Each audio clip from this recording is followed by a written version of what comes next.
Welcome to Flippity Flipped. Today, I'm going to give you the real deal.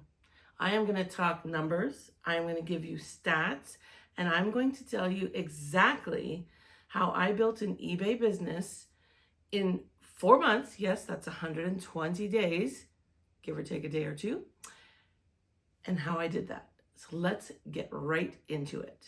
What I'm going to show you today is how I went from 0 sales in April 2025 to over $4,000 in a single month in August 2025, and how we got there. We're going to take an overview of the business performance. I have a business education and worked in corporate world for 25 plus years. So you'll forgive me if I get a little bit into some of the financial details because I actually enjoy that. But we're going to show you specifically listings. How many items did we list for sale to reach that kind of, volume and numbers in such a short time? So my actual sales, we're going to talk about profits. And as you all want to know, how did we actually do in terms of making progress on the death pile? So if you're new to my channel, if you haven't been following along my journey, I've made about 50 videos, so go check it out. But the very first video I did on YouTube, and that was in May of this year, was all about my death pile.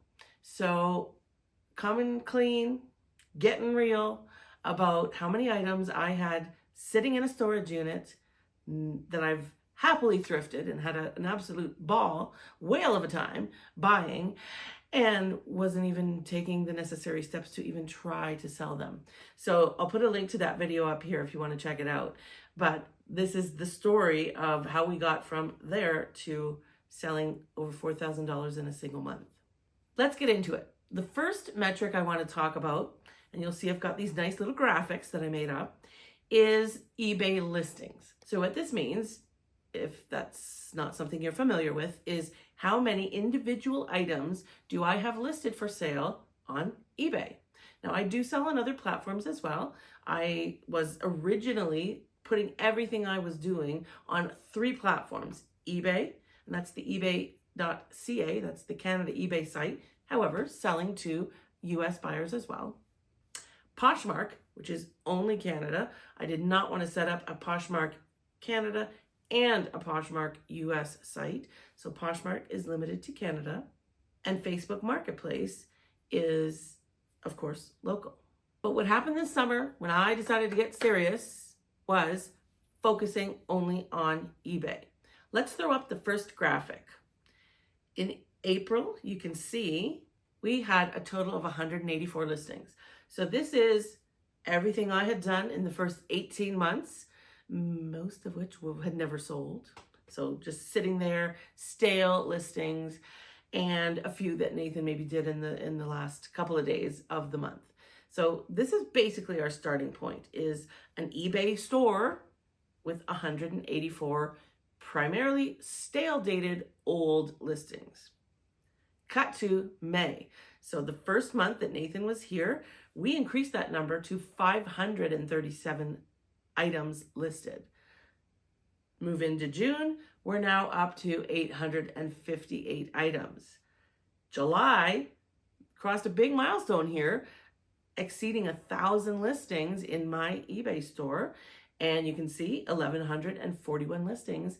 And ending the summer, so ending Nathan's 4-month summer internship with a grand total of 1,364 listings. So, wow, amazing. Now, what was happening during here is you can see regular listing. We also had some listing challenges. So we'll put up a link to one or a couple of those videos. One time, Nathan and I were seeing if between the two of us working together, could we list 100 items in a single day? We had another listing challenge where we spent the whole day in the storage unit with Wi-Fi and good cell service, thankfully, and just listed right there, right from the storage unit. So a couple of fun little challenges to spice it up, but you can see that great progress was made, and I now have a robust eBay store with over 1,300 items listed for sale. So how did we do that? Number one, focus. I stopped listing items on Poshmark, and unless they were huge, bulky, gigantic items that I didn't want to ship, also stopped listing on Facebook Marketplace. Kept it really focused on just doing eBay. So focus is a big part of it. Second part, clearly, as I've said, having help and me not being so overwhelmed trying to do it all myself. Having Nathan focused on that, me helping out sometimes, and just having that partnership where he would do the photography, he would draft the listing, he would look up the comps and put in a proposed selling price, and then all I was doing was reviewing all of those listings to finalize them, tweak any details before they went live. And so we were doing that quite consistently, as you can see. Next, let's talk about how many items we sold. So let me give you some context. The very first item I sold on eBay, I was both excited and terrified, was in December 2023. And do I remember what it was? Oh, yes, I do. It was a pair of Torrid, which is a mall brand for plus size women, flip-flops. It was a pair of flip-flops that sold on eBay, and I was amazed at the whole thing. And like I say, slightly terrified about shipping it because my buyer was in the US. And anyway, long story short, that was my first item. I dabbled. As you know, I put 184 listings on in like 18 months. So clearly I was not being super focused and serious about this. And there was a 6-month gap in 2024 where I sold 0 items. Wasn't listing anything, wasn't doing anything, probably didn't even open my eBay app or the eBay website. Anyway, total in the first 18 months was 20 items sold on eBay. So now that you have that context, Nathan came at the end of April 2025, as I said. So now let's throw up the metrics and show you what we started selling as soon as we started listing. So you can see in the month of May, so literally just days to weeks after Nathan arrived and started listing, I sold 15 items. Was I thrilled? Yeah. Remember I said I sold 20 in 18 months? So selling 15 in a single month was like, whoa. I've heard a lot of other resellers on YouTube say, as soon as you start listing consistently, you will start selling consistently. Well, ta-da, it's true. June, you can see it's increasing. We sold 26 items. So a nice, increase. Remember, I said in May, we were also starting a brand new YouTube channel. So we weren't solely doing eBay. We were also strategizing, filming, editing, and posting my very first YouTube videos on May 13th of this year.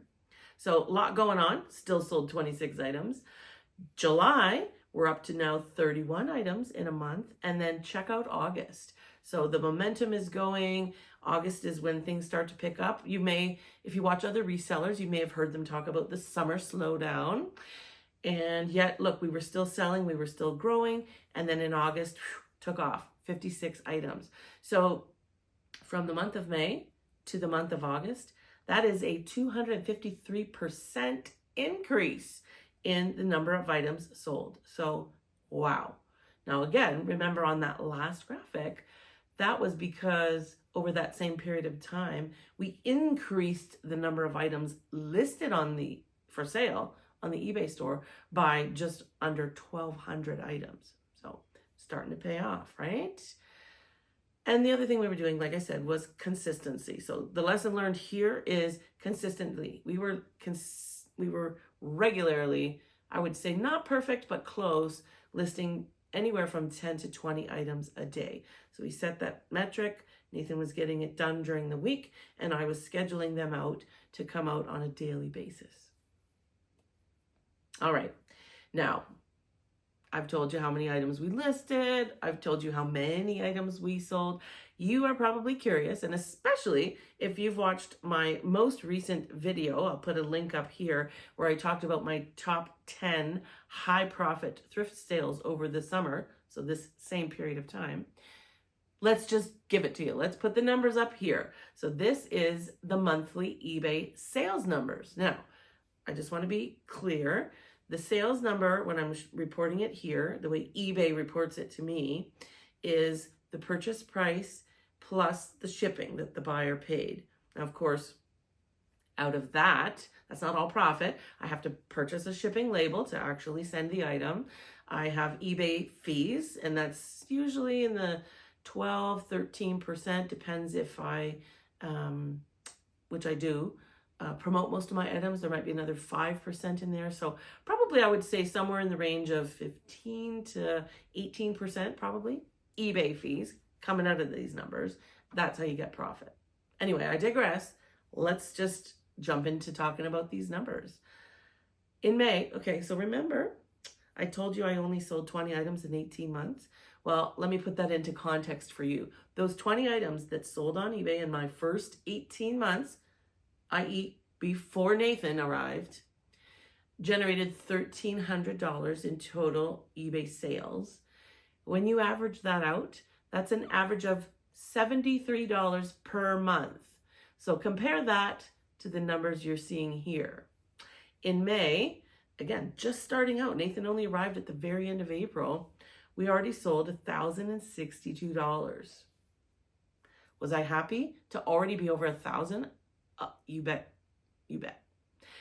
June, again, these numbers are going up. We're now hitting $1,861 in sales. These are all Canadian dollars, FYI. In July, you can see again climbing, and this is the summer slowdown, remember, but we're getting momentum now. The eBay store is starting to fire on all cylinders to hit that 2,000 mark, $2,052 of gross sales. Cut to August. I mean, wow, right? This is what the title of the video was all about. Not only did I hit, over 4,000, I actually hit $4,768 of sales in a single month on eBay. So that's an increase between just May and August of almost 350% increase in gross sales. So I've already talked about why that is. Consistent listing, more items available for buyers to purchase, and the eBay machine rewards consistent listing. Clearly, right? So very, very thrilled with the direction and the momentum and the pace at which the store was growing, even during what many resellers experience as a slow time, which is the summer months. And rightly so. People are on vacation. People are, not necessarily buying the way they do for back to school in August, September, and particularly Q4. So this is even before Q4. How exciting. So let's move on. The next thing I want to talk about is net profit. And don't you all want to know? I mean, sure, it's great to say you have, 4,700 of gross sales. But what does that really mean? How much do I get to take home out of that after I, pay all of the fees and expenses and things like that? So let's put it up there. Let's just take a look. You can see in May that $1,062 of sales you saw in the previous graphic translated to $560 in, I'm calling it net profit, but take note of the little asterisks at the top of the title here. This is before what I'll call operating expenses or business expenses. And I'm going to talk in a couple of minutes about what that entails, because let's be real, you don't just buy an item and sell it and that's the whole business. There's other expenses involved in maintaining a business like this. We'll get into it. Anyway, we're talking about net profit, which is what I sold the item for, minus what I paid for the item, minus shipping and eBay transaction fees and stuff like that. That's what these net profit numbers are showing you here. So let's talk June. $1,109 net profit. July, again, numbers going up. We had that $2,052 sales month and just shy of $1,200 net profit. But look at August. Again, this is where things really took off. So out of $4,768 in sales, we have $2,612 in net profit. Again, before operating expenses.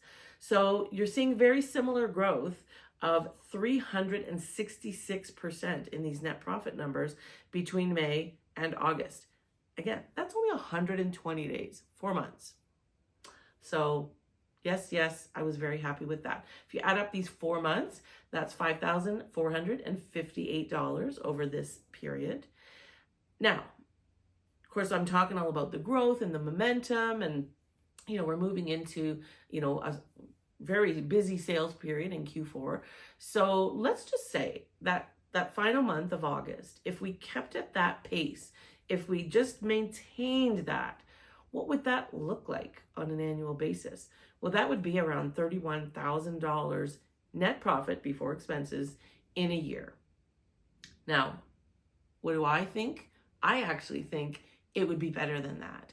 I think the numbers will be much higher than even that $2,600 a month, as long as we keep the same kind of discipline, I'll say, listing consistently, keeping listings fresh, putting on good quality items, etc. And the reason is we were just getting started here. Like, I basically went from zero to this, level of profit in just those 4 months.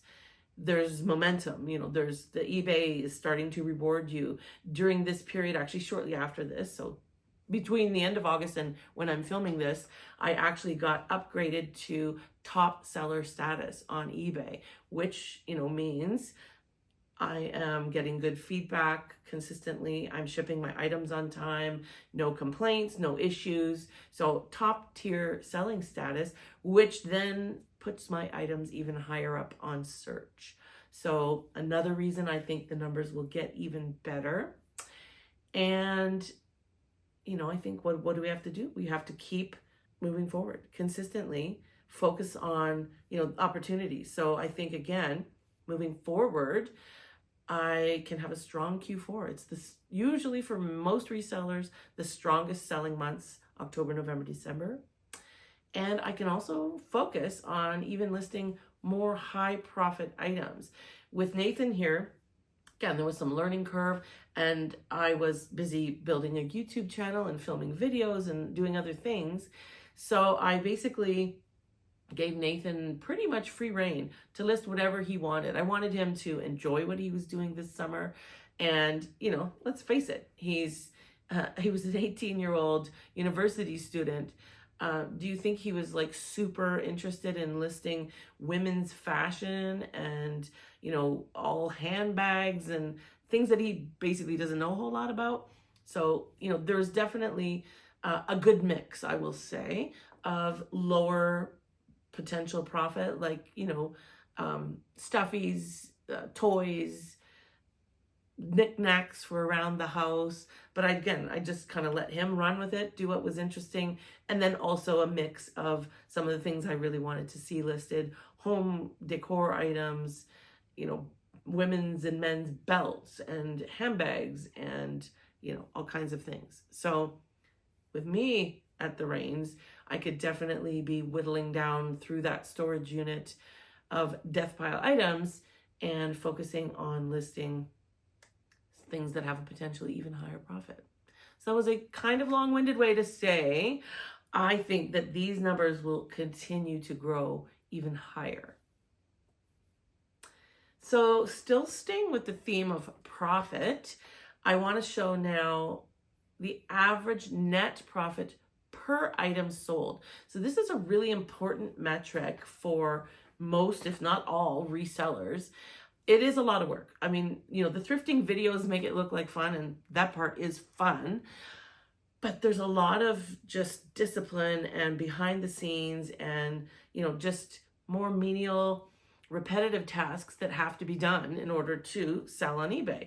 You have to clean, you have to de-sticker things, you have to get them ready, you have to photograph them, you have to list them, you have to maintain those listings, keep them fresh, not let them be stale like my original 180 something listings were over 18 months.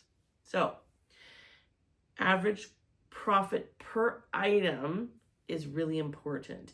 Now, let me pause and say, before we put up the graphic, there are different kinds of sellers, right? You all know this. If you're interested in thrifting and eBay and all that, reselling, there are people who focus on a certain niche. So, for example, Carrie at home, love her. Her and her husband do just jeans. Now they've diversified a little bit. They've got a shirt store and they do a few other things, but their primary focus is one thing, jeans. You have other people who focus solely on vintage. Some people do only home decor. Some people focus on women's clothing. You can do niche like that, or you can be an everything seller. So there's that particular sort of classification.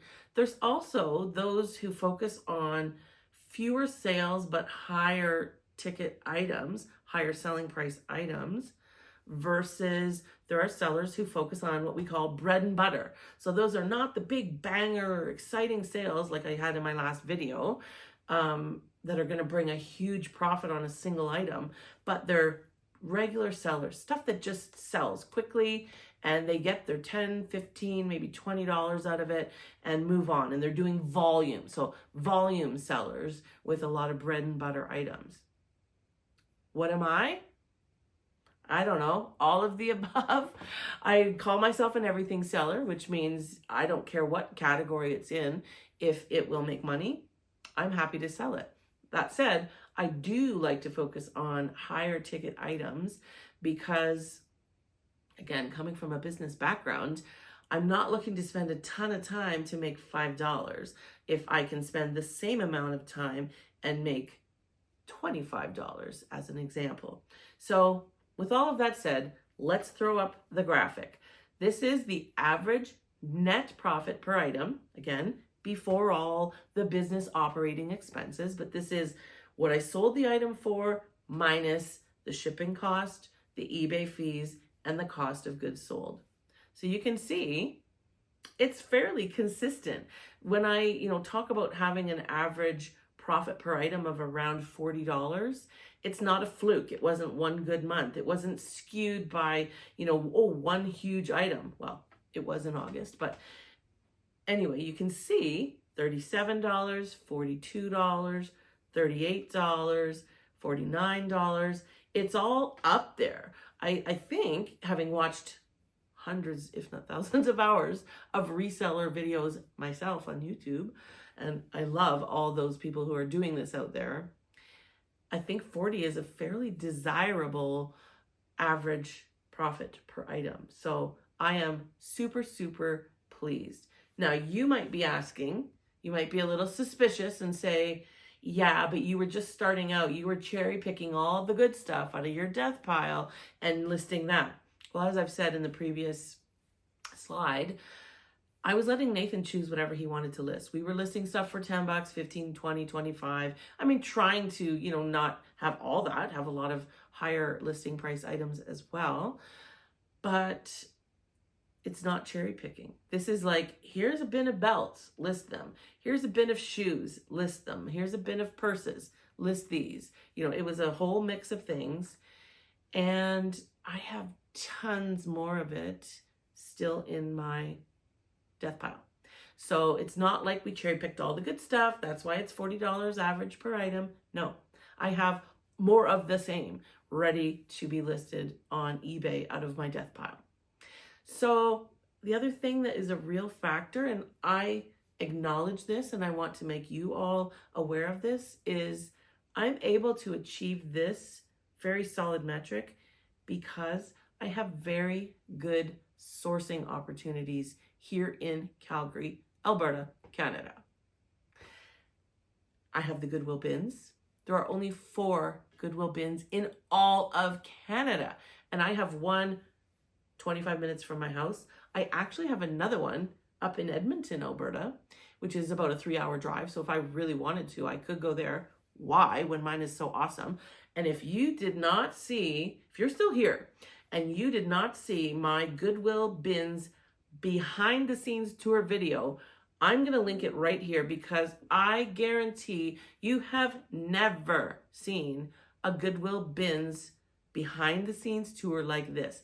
I had a senior executive from Goodwill of Alberta actually agree to give me the tour, and he was wonderful. And I got to see everything. They didn't hold anything back. I got to see all of it and have it explained. And I think you would really be interested to learn from that as well. Anyway, here's me on another tangent. Bear with me. I have good sourcing. That was coming back to my point. I have numerous Goodwill stores. I have the Goodwill bins. I have a local thrift store chain called Wins, and they have, I'm going to say, a half a dozen or maybe even a couple more than that locations across the very sprawled out city of Calgary. And they have a once a month 50% off the entire store day. So again, just that one day per month, I can usually get some really cool items for really good price. There's other local thrift stores, sort of mom and pop local one-off thrift stores. We also have Value Village, not my favorite. I find them to be generally overpriced. But again, I have one literally like not even a mile from my house. So I am blessed. I am very grateful for the sourcing opportunities that I have that enable me to find items that I can sell for this kind of profit. So I do recognize not everyone has that, but I'm very fortunate to be in that situation as a reseller on eBay. Now, in the last couple of slides, I was talking about those are profits before business expenses or before operating expenses, I'm calling them, to use some business lingo. So I'm going to throw up this graphic here now to really just talk about a little bit what are these types of expenses. So if you are new to reselling or you're thinking about becoming a reseller, or maybe you've dabbled and had it as a small side hustle and you're thinking about getting serious about it, I want to show you the truth of what is involved in running a business like this. Because again, on YouTube, you get sort of the edited version of it.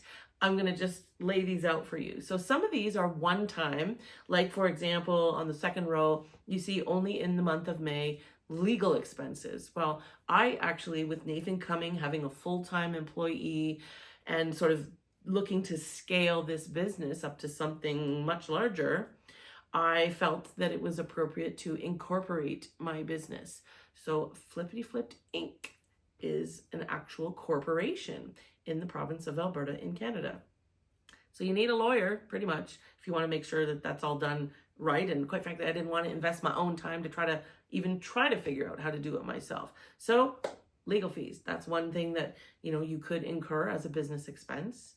And you see the top row. Again, my whole YouTube channel started with me talking about my death pile from my storage unit. Have I gotten rid of it? Spoiler alert, no, not yet. So that's a monthly expense. Every single month, I'm paying, I think it's around $325 for a 10 by 10, 8-foot tall storage unit. It's beautiful, I have to say. I have a window location so I can film in there, and it's super clean. It's in a high-rise building. It's climate controlled. Like, it is wonderful as far as a place to safely store my items. But let's be real. It's costing me money to have all that sitting there, okay? Could I have it in my house? Yes, I actually could. I have room in my house. I, have a good-sized home with extra bedrooms and basement and this and that. I just don't want it there. So part of this is me paying for peace of mind in my home so I don't have all these totes and boxes and crates surrounding me 24/7. All right, moving on. You can see the third row here, accounting. So I have a legally incorporated business. As I said, I need to keep proper bookkeeping. So I pay an online subscription for bookkeeping software. I also have a professional accountant who files my annual business corporate tax return with the Canadian Revenue Agency, our equivalent of the IRS.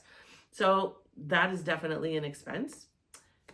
I'm going to save payroll for a minute. The eBay store. So as you know from earlier in the video, I now have over 1,300 items listed. So I pay a monthly fee to have an eBay store. So there are some perks and things that come with that, but that's again an expense for operating at that level on eBay.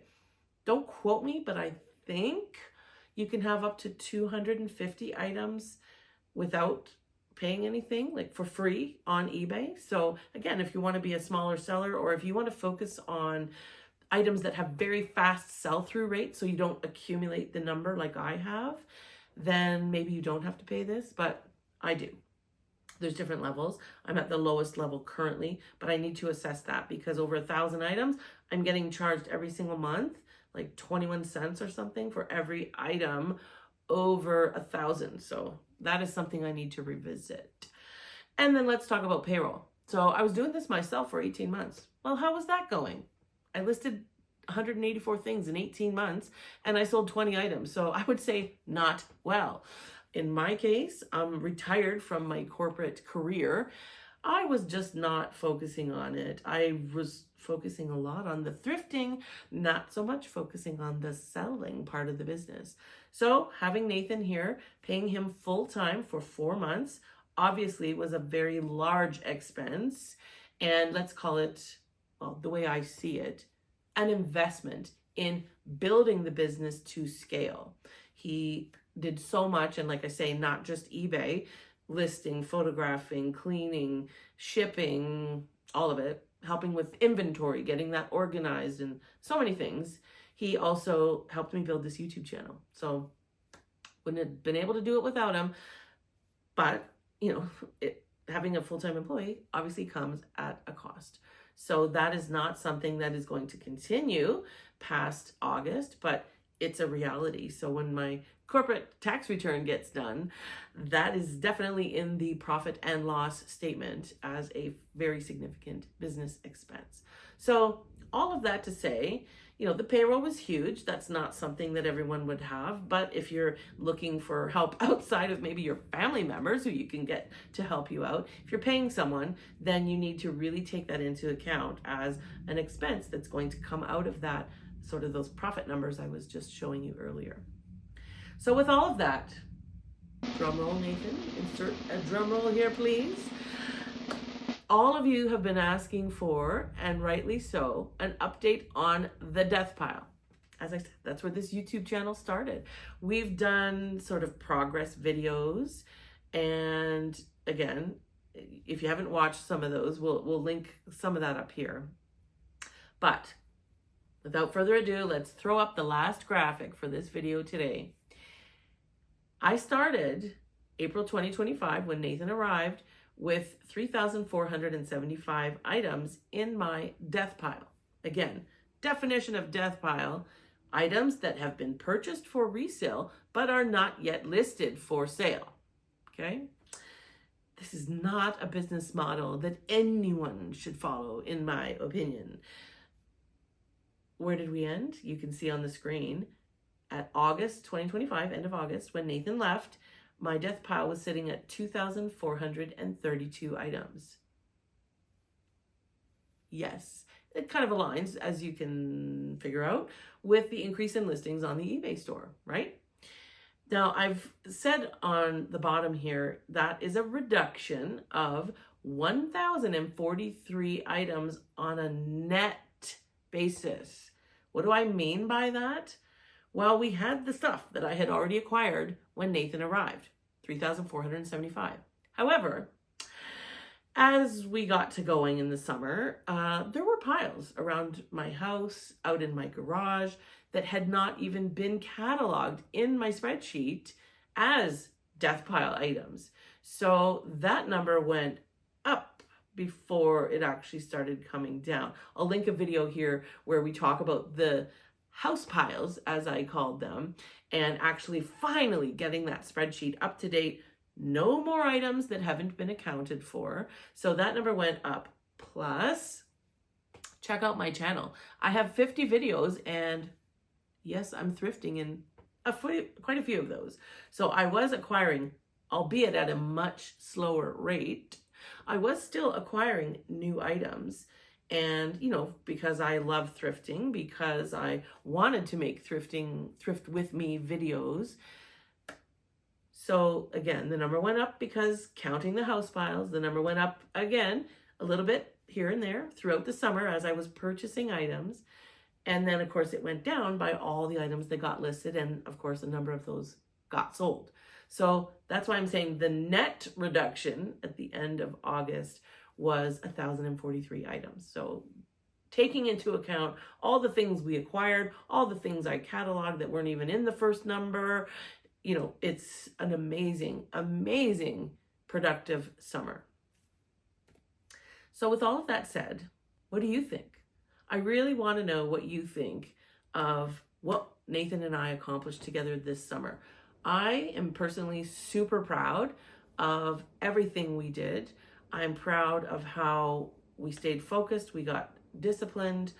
I am thrilled that the results did match the effort, in my opinion, that the advice that I've seen from other resellers about being consistent, trying to list higher, dollar value items to get that average profit up, it all played out in real life, IRL, on my own eBay store. So I hope this is encouraging to you. If you're sitting on a death pile, as I clearly still am, get to it. Get to listing. Just do the things. And I believe if you have decent items that people want, the success in terms of the numbers will follow. So tell me what you think. Maybe you think we could have done better. I'd love to hear any other ideas that you have. But overall, super, super thrilled with how things turned out. So again, if you have questions, if you want to know more about how I did it, drop them. I respond to all comments. So please leave a comment down below. And I have to say it, if you are not subscribed to my channel, hit that subscribe button. And if you're not a person that likes to subscribe to channels, that's okay. Just give me a like on this video, would you? It really, really helps the YouTube algorithm. And I'm going to continue making YouTube videos to show my whole journey. So thank you, as always, for watching. I really do love and appreciate every one of you, and especially my most loyal viewers. You know who you are. And stay tuned, because there's a real interesting one coming next about the mistakes I've made along the way. Bye.